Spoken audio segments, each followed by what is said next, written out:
Միշտ երազել եմ բժիշկ դառնալ, միշտ երազել եմ վիրաբույժ դառնալ, սակայն ռազմական բժիշկ դառնալ, զինվորական բժիշկ դառնալ երբեք իմ մտքով չի անցել։ Մինչև այն պահը, երբ որ սկսվեց Արցախյան գոյամարտը։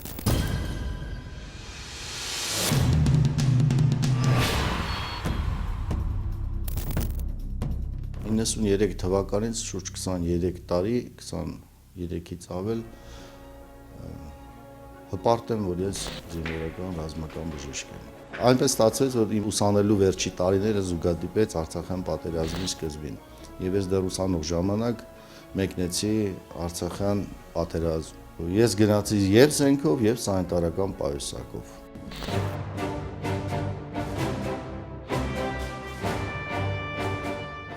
Երկու ծանր մասնագիտություն եւ բժշկություն եւ զինվորականություն երկուսը համատեղված են մեկում։ Այդ իսկ պատճառով մեր առջև դրված է արդեն տարիներ շարունակ նպատակ, որպեսզի մենք միշտ պատրաստ լինենք այդ արտակարգ իրավիճակներին, որից մեկը նաեւ ապրիլյան քարորիա պատերազմն էր։ Եվ ես կարող եմ ասել այսօր հպարտությամբ, որ ռազմաբժշկական ծառայությունը իր գործը կատարեց շատ բարձր մակարդակով։ Զգացմունքները կանգնում են, քարանում են, դու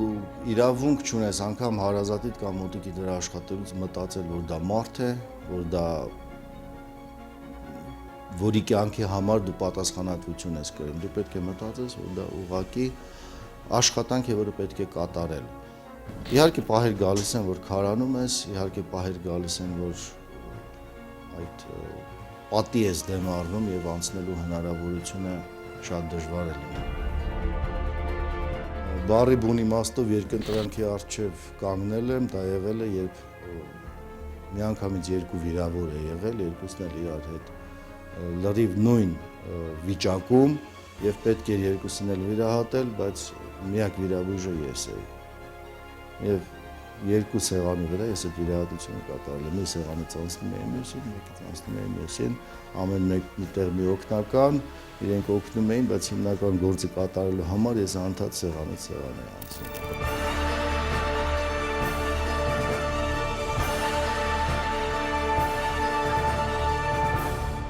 Կամա թե ակամա ընտանիքը ներգրաված է մեր ծանր աշխատանքի մեջ, ուզենք թե չուզենք։ Եվ իրենք եթե մենք քաղում ենք մեր աշխատանքի նաև բարիքները, այն առումով, որ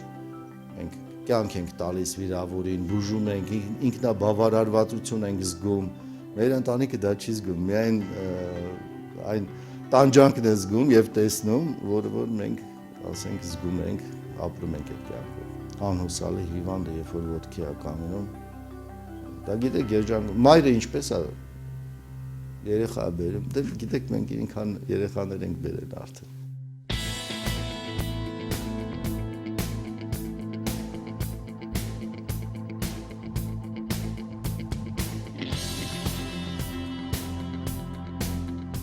«93, 94 այդ բոլոր տարիներին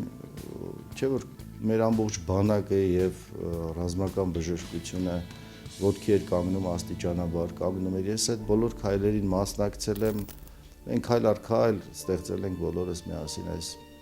կառույցը, որ այժմ ունենք, որը բավականին հզոր, լավ կառույց է, պատրաստ եւ ունակ կատարելու իր առջև դրած բոլոր առաջադրանքները 93-ից հետո կար 94, 94-ից հետո 95, 2016 եւ 17 եւ կյանքը դեռ առջևում է։